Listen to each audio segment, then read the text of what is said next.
inspiring you to set the marketplace ablaze in partnership with an awesome and limitless God.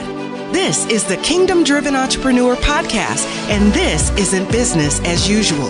Here's your host and Chief Fire Igniter, Shay Vines. Welcome back to the Kingdom Driven Entrepreneur Podcast. This is your host, Shay Vines, and our goal here is to inspire you to operate your business completely yielded and in partnership with our awesome and limitless God. Today's conversation is with SJ Messon, founder of Christian Women in Business, also known as CWIB. We chat about her adventure of getting a word from God to inspire women and how that led to a movement of Christian women in Australia and beyond who really desire to glorify God through their businesses. It's such a testimony of the power of obedience, moving forward without all the details, and even moving forward when it doesn't make sense. Over and over, SJ has seen the favor and the provision of God as she took steps forward in faith. Now, before we get started, I want to make sure that you know all about our Firestarter School. Firestarter School walks you through key foundations and practical applications that help you to confidently partner with God at greater levels in your business. It's all about positioning you to experience His best and have a greater kingdom impact in the marketplace. It's an MP3 audio course available via mobile app. So I guess you can say it's like having me as a mentor in your pocket. I truly believe that if you are a listener of this podcast and you enjoy what you're hearing and learning, you are going to want to grab Firestarter School. And guess what? Lifetime access to this course is available at the price of your choice. Yes, you heard that correctly. So head over to our website at kingdomdrivenentrepreneur.com/Firestarter School and get all the details. Now let's get started with today's conversation with SJ Messon. Listen in and enjoy. SJ Messon, how are you? I am very well, thank you, Matt. How are you? I'm doing great. So I got to tell everybody who's listening that it is 6 a.m. in Australia now. It is. Before we hit record, I asked SJ if these were the first words she has muttered for the day, and she said yes. So I think it came out, yes. So this is going to be fun. This will be a fun chat for you to have first thing in the morning over there. So thank you so much for joining me. I'm looking forward to this chat. Thanks for the opportunity. Absolutely. Awesome. We had you on our show the other day, so it's a privilege and honor to be switched around and be on the other seat. You're an awesome lady. So thank you so much. And I had fun. I had fun on your podcast. And so I appreciate you having me. So listen, I want to explore your story. You and I have a heart for the same thing, which is, we love God, we love people, we love business, and love seeing how they all come together and really helping people to do, business with God, right? And integrate faith in their work. And so I would love to explore your story of kind of how you got started in business and how God kind of led you over to the work that you're doing now with Christian Women in Business. So let's start by having you share just how you got started in business. Yeah, sure. So it was a little bit by accident and at the same time, awesome story. So it started off in property, actually. Husband and I were trying to find our first home to buy, our first house to buy. And we were looking for 2 years. We were very particular. And we came across a property and it had some land on it. And we kind of thought, we could probably do something with that land. And we had absolutely no idea. But when I walked in the house, I just got a clear voice in my head that said, you are to buy this house. This is the one. I'm like, okay.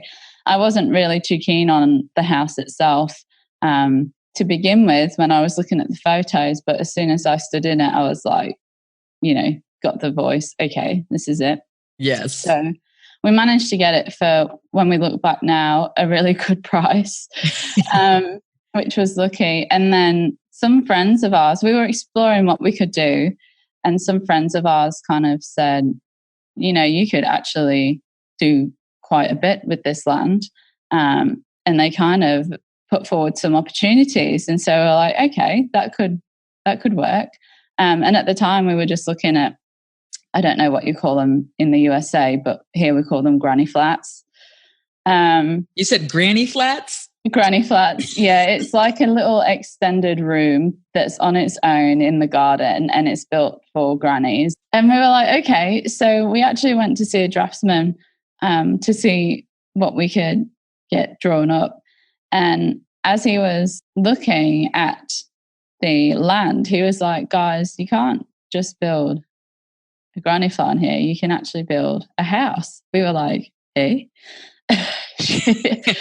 So that kind of accidentally got us into investing and okay, well, how does this all work? And then what came up out of that was, you could actually do this and make a profit.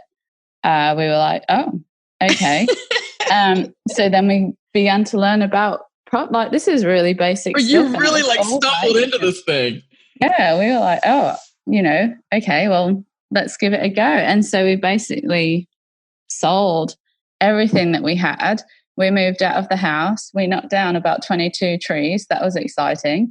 And basically did all we could to try and make this development work.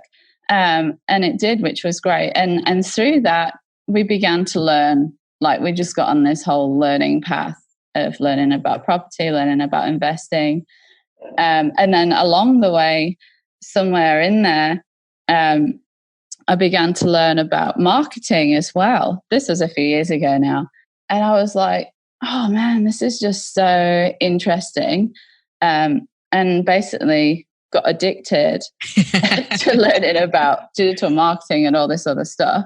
But along the way, I guess my first kind of real encounter, I was a Christian before that, but my first encounter with God and kind of going, oh, how does this all merge together, was after looking at what profits you can make. Yes. Within developing and stuff like that. And I was like, oh my gosh, the original thing of the church is, money is the root of all evil and la, la, la, la. And then I'm like, God, here we are about to do this in the house that you told us to buy. Well, hold on a second right there. Is that a message, when you were growing up in church, was that the message that you kind of received, or was that something that was kind of common to you, or was that kind of the language that people were using around you? So I didn't grow up in a church. Okay. I'd only been saved for a couple of years before that. So I was brought up so I'm from England originally, and there's different classes in England. And so we were very much a country working class family that lived in close to mining towns. So, you looked up to people with money and thought that they were all snobs. But you looked up to them? Yeah. And then I guess the general vibe was that our pastor at the time, he was very, very business minded. I guess it was more just core values and beliefs that I got from somewhere that I have no idea where I just felt guilty for it. And so I went to church one day for some prayer because it was on my mind. Because also I felt a need to want to make money as well. It wasn't just that we were making this. I was like, I actually want to keep doing this. How does this all work? And so I went for prayer, and I kind of said to the girls, I don't want to tell you what I want prayer about. I just want to hear from God. Mm-hmm. And so they prayed for me. And the first thing that came out of their mouths was, it's okay. I know what you're doing and you're doing a good job. I was like, wow. Oh, okay, well, that's cool. So that kind of then got me thinking, okay, so while I'm learning all about this other stuff, what does God actually say about building business, marketing, wealth, money, and all that kind of thing? So I kind of went into what felt like a 5-year Bible study of learning all of what God has to say about money and there's all these different contradiction opinions, well, what does the truth actually say? Yes. And so while I was kind of on that trip of learning what God had to say, I started a few businesses, and one of them was kind of mentoring. As I was learning, I was wanting to share what I'd learned.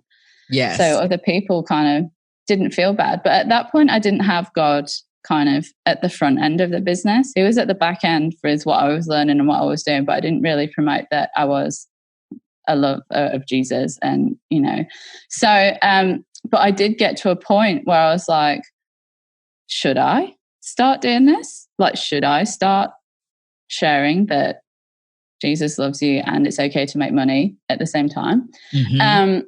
And I went to a conference, and basically it was the first Christian business conference in Australia. We're quite behind here.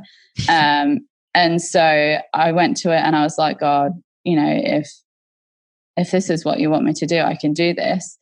And all of this kind of mentoring stuff stemmed out of my husband, bless him. He wrote on a Post-it note our strengths. And on one of the strengths for SJ, it was, I think it said encouraging and empowering women or something like that. And I kind of thought, oh, well, that's cool. I could do that. So I just started doing it.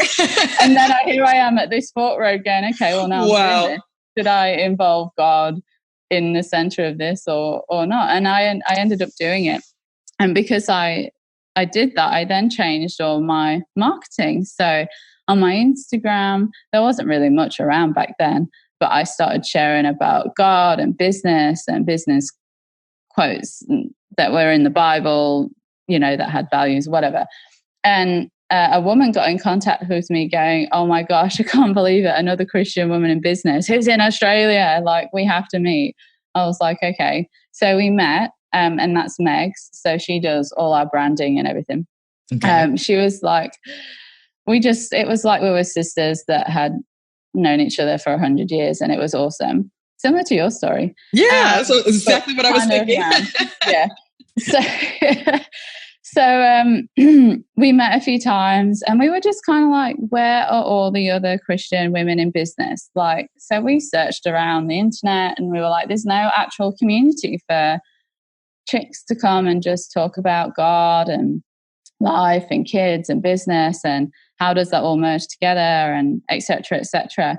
And so Meg's one day kind of said, it would be cool if there was a place for women to come and meet. I was like, yes, it would be nice. And so we started chatting and dreaming about it. And it took me a while to come around because, you have to weigh up, as you have to weigh up the sacrifice. Am I ready to put my all in for this? Yes. Am I willing to say yes? And one day I went online to see if the domain Christian Women in Business was free. And it was. So I was like, okay, I'll buy it. So I bought it. And then I went and back and told Meg. She was like, awesome. So are we doing this? And I'm like, okay, let's do it. And so I started just doing a little bit of market research, putting the feelers out there. Is this what people want? Started to build an audience with it, and it was apparent that it was what people were after. And so Meg's kind of said, okay, well, if we're going to do this, don't worry about your branding. I'd love to work in the back end and just make everything look pretty. That's great. Well, I got to tell you, she's doing a fantastic job because everything does look quite pretty. Yeah. She's just working in her gifting. Yeah. She's amazing. Thank you, Megs, if you're listening. And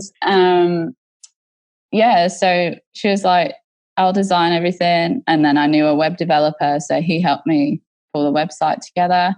And then I was like, okay, God, well, if we're going to do this, we're going to need a place to launch. Like, let's launch this properly. And that was all I said. And then I had a message from a lady on Facebook saying, we have to talk. I was like, okay. I'm like, what are you going to do now, God?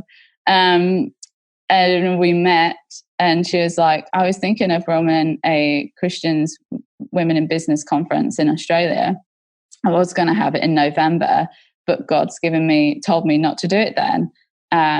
can you tell me the date that you're thinking of launching CWIB? And so I said, the 11th of February. She was like, yep, that's the date God's given me. You want to come and launch at our conference? I was like, sure. So I didn't have to worry about launching it. God had already sorted that out. And then the rest is history, really. So now we have our membership, which is a community. We have the digital magazines, we have a podcast, we have an app.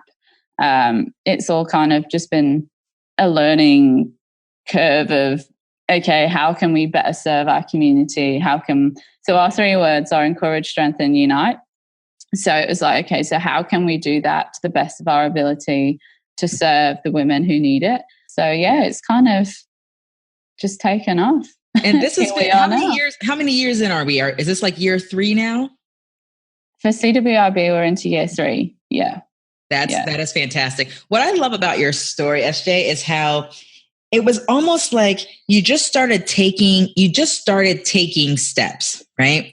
Yeah. You're kind of like, okay, you weren't quite sure if you were all in yet, but you're like, I'm just going to take some steps in this direction. I feel like, this is on my heart. Let's see where this goes. And as you were moving, it was like you were getting confirmation after confirmation and just seeing God's provision and seeing his favor like every step of the way, that it's almost like it helps to encourage you along the path to just go all the way in.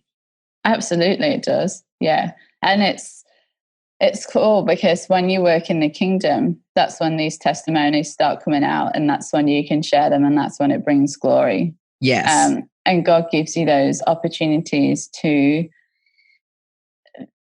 people can relate to the stories that you share like that. So it's just such a great opportunity to be able to bring glory through that, and have that experience in that favor. Is just, I just sit here and roar sometimes because you just cannot believe what unfolds in front of you, and you feel like, not that you're worthless or anything, but you do sometimes go, God, what have I done to deserve such? I don't know how to say it. It's just very overwhelming sometimes, the love of God. Are you just like, man, this is just next level. Yeah, it's like it truly is like it's an honor and a privilege, And when you sit there and you think about, wow, I never necessarily thought that I'd be doing this, or God gives you vision for something of the way forward, and you're just like, wow, I never really saw that. And so it's just a privilege to be able to see like that's on his heart concerning you. Yeah, so good. Absolutely. I love it. So tell me a little about, so you have the Christian Women in Business, which is, it's a global thing, but it sounds like you also have a nice local focus there in Australia. Yeah, absolutely. My heart is for Australia. There's no doubt about that. I love the country. I love the people. It's a very different culture to England, even though we all speak English. But I do have a lot heart for the locals. We wanted to bring, there's a lot of online stuff, and we wanted to bring a real intimate experience. We're an island, basically, in the middle of nowhere. And we're a really, really new country. So Australia's just over 200 years old.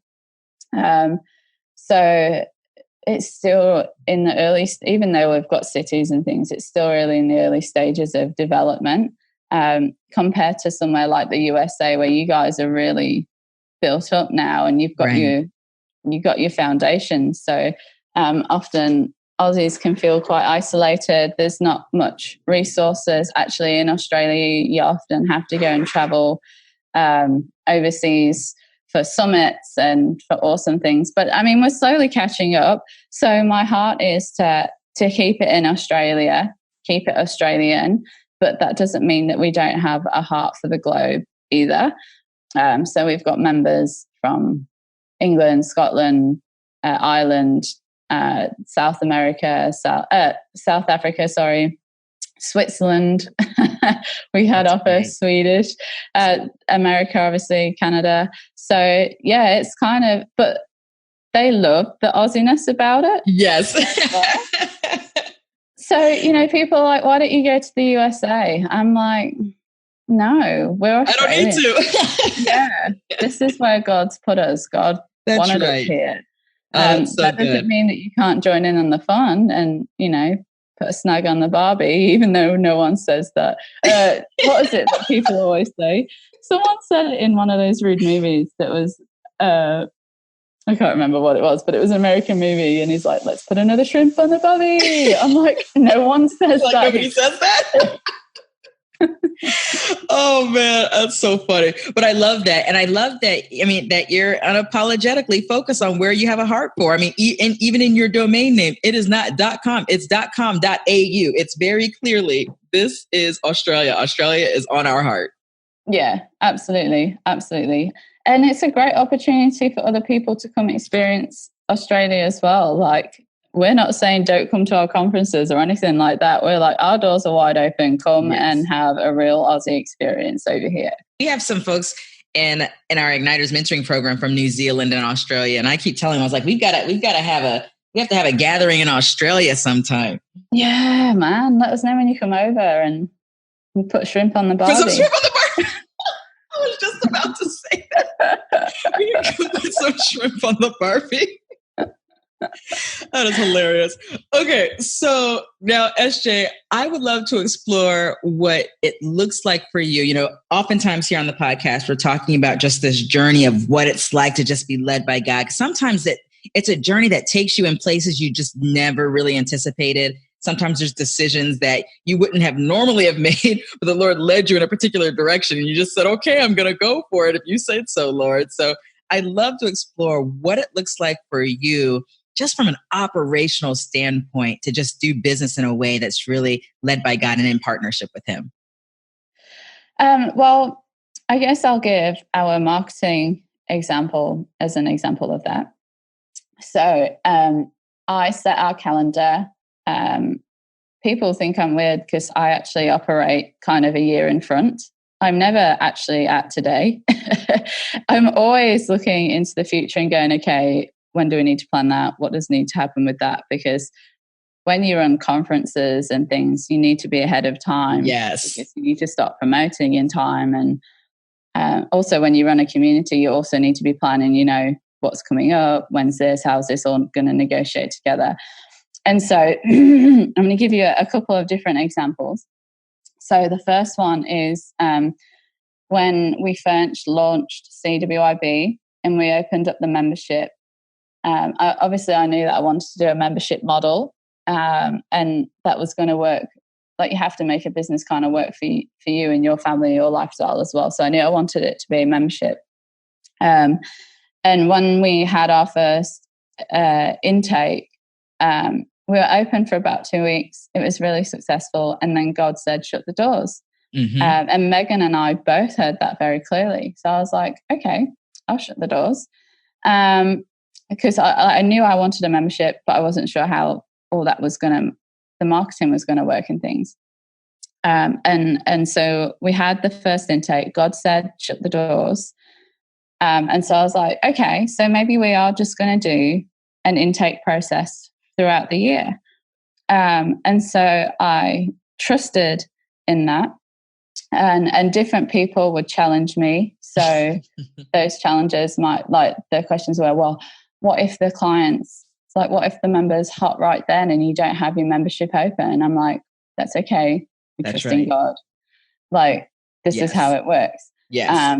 And so people just freaked out. And you have to fight against them freaking out, reassuring them and reassuring yourself that you've made the right decision. And so I kept getting challenged. And I was like, okay. So we did it for a year. It was really successful. So I followed God for a year, then thought, I'm not going to follow God. I'm going to follow people. So I gave in and tried a different way of doing it. And it did okay. It wasn't the best. It was nowhere near like our first year. And I learned a lot of lessons. And then I'm like, you know what? Screw humans. I think I'll go with God on this one. I'm going with God, and I'm just going to trust. He's given me open doors, closed doors. I'm going to work with that. Yes. And so So that brings us to this year, year 3. And I was like, okay, guys, sorry for the ultimate confusion of what our marketing's been telling you for the past year. We're now going to be going back to intakes. And so we did our first intake after conference this year, and it was amazing. I'm like, oh my gosh. So God ideas, lesson, I tell you. Yeah. First lesson, always listen to God. Second lesson, always go back to rule number 1. It'll save you a lot of time, heartache, and money. So that was the first kind of thing. So I guess, listeners, my first kind of experience for you is to you, and the bit of wisdom that I'm still learning is, if God gives you something, just go with it. Don't doubt it. Don't listen to humans. They're there to confuse you. Stick with God. Keep your eye on him. He knows the best way. He knows the best things for your business. Just keep open to that. Just keep trusting it, even when people challenge you on it. Even if they've got the most beautiful heart, you still have to, as a leader, and as you get more confident in yourself and your leading ability, you have to listen and trust in that voice. And that comes with time. It comes with errors. It comes with learning. So give yourself a break if you're feeling pressured. Everyone needs a bit of grace. We all need grace, but for sure. Give yourself a bit of grace and just relax and, really mold into your own leader, like who you are, how you think, how you work with God. And it's okay to say, actually, I don't think that's going to work for my business. I'll always take things on board and listen, but then it's okay to make a decision that actually that's not gonna work for my business, and I'm okay with that. And that's you maturing as a leader. That's you maturing in your business, and it's okay to have those boundaries and then those points where you're like, actually, that's not going to work for me. Yeah. So that was the first example. Can I share another one? Please. Yeah. So my second one is, again, it's marketing again, and that's knowing when to launch things and knowing when to do them. So we did a webinar in our first year, and it just didn't feel right. But I thought, you know what, let's just give it a shot anyway, and see how this goes. So we did the webinar, and I think only a few people signed up, and it didn't go that great. And I was like, I'm never going to do webinars ever again. And I just thought, oh gosh. And so I just left it. It was the wrong timing. God hadn't told me to do it. So I was stepping out and more of above than what God had told me to do. So it didn't work. And I just thought I'd do it off my own back. So sometimes you have ideas, sometimes you do need to go for them, and sometimes you don't. So that was my lesson in that. And then like 9 months later, I was on holiday, literally in the middle of the bush, no signal, nothing. And I just heard from God, and he said, you need to do a webinar. I was like, okay, I'll quickly grab my notepad. So like, I grabbed my notepad and I started writing, and he gave me the title for it. He gave me what he wanted me to share, and how it was going to look. I was like, yep, okay, no worries. Can't do anything about it now. I'm just going to enjoy my holiday, and then when we get back, I'll do it. And he gave me a date for it. So when we got back from holiday, I got everything set up in the back end, and then went to start promoting it. So we'd gone from like, I think 10 people. Not that numbers should matter. Don't compare your numbers to mine. This is just an example of showing you when you do things God's way and when you do things your own way. So please don't compare yourself or anything like that. That this is just for. I can tell you're a mentor. I love it. So we went. Yeah. So we had our first webinar, 10 to 12 people. Never doing webinars again. Gone to holiday. God told me you're going to do a webinar. Okay. God, there better be more than 10 people this time, because it's a lot of effort putting into doing a webinar. It is. And we had over 600 people join, and I didn't use one paid advertisement. Maybe I did. Listen, $25, like nothing. And sorry, what were you going to say? I was just saying, there is nothing like a divinely timed instruction. Like, there's nothing like it. That was a divine download. You got strategy. It was like, listen, time for you to do a webinar. Here's the download. Here's how the webinar should look. Here's the things that you need to share. And here is the timing for which you to do it, for you to do it. Yeah. And you're like, okay, Lord, you're the best business partner. Yeah. We'll try it your way. Yeah. And you got 60 times the result. Absolutely. Yeah. With hardly any effort, right? We just put call to actions on our social media. Yes. That was as simple as it was. Come on. So I gave those two examples to show you what happens. Listen, sorry, that sounded bossy. But to give an example of what happens when you do things on your own terms in your business. Yeah. And then what it's like to operate with God. Yeah. So if you're thinking like, oh my gosh, I don't feel like I'm doing anything right now, and you're not hearing from God, that's okay. Don't do anything. Like, just keep doing what you're doing, but don't feel like you have to do anything extra. Just wait. God will let you know when it's the right time to do stuff in your business. He'll give you the download. He'll give you the amplification of your marketing when you feel like you're just putting out a couple of social media posts. He'll take it beyond that. So don't feel like you're not doing the wrong thing by maybe you're in a quiet season, or, you know, things have gone a little quiet. Everything in business happens for a reason. God's got it sorted, and he'll let you know when he wants you to do something. Those are two really great examples. I love it. So you and Megan, you two are you two business partners? Are you partners in Christian Women in Business? No, we're not partners, but we are partners. If that okay, you're not like legally on paper corporate partners. No. When we first went ahead, I kind of said to Megs, you know, how do you want to do this? And Megs is an amazing support. She is my rock in the human rock. Obviously, Jesus is your rock. She's my human rock. And I am so blessed to have her in my life. And she's an amazing person. She's got an amazing heart. She makes sure I stay on track, right? Yes. If I'm having a bad moment or I'm feeling bitterness, she's the one that cracks the whip and brings me back and says, what would God do? So without her, I would not be a little bit better than what I was, because, I mean, you can never be perfect, right? But she is definitely a huge part of CWIB that people don't see. But when we first started, she was like, you know what, you just take this. I want to be in the background.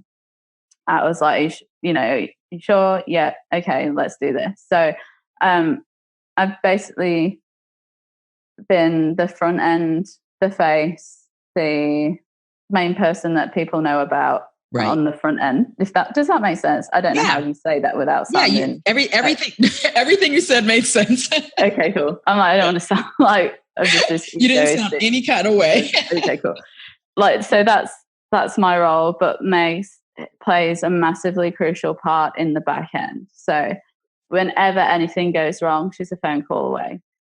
That was a really long answer to your question of are we partners in crime? We are in a kingdom. We're not on earth. So we're not legally binding, but in the kingdom, we are partners. Yes. We're partners in crime. Yeah, I love it. So good. I appreciate you sharing your story. This has been first of all, you're fun. So this has been a fun chat. And I think a really powerful testimony of really just trusting God and just working in his grace and also I love that, you have hooked up. That's kingdom collaboration. You've hooked up with someone where both of you can bring your giftings to the table to move the ball forward on the thing that God's placed on your hearts. And so good. I love all of it. Yeah, no, it's good. It's a good journey. It's cool to share it. You can't have this kind of journey and not share it. That's right. It'd be a waste of an opportunity. So I'm very, very grateful for the opportunity to share. So SJ, how do people get connected with what you're doing? Where do they go?